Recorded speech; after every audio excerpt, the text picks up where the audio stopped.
Hello everyone, today we talk about how to fix the app of Perplexity.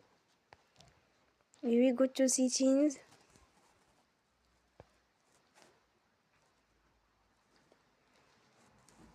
then we click on apps.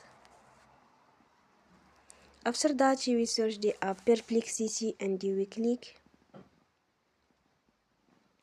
Then we will on for stop.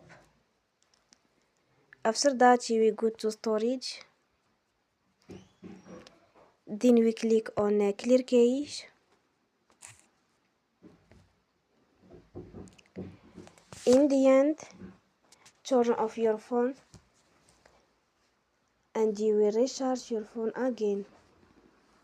Don't forget to support us by like and subscribe. See you next time and thank you for watching.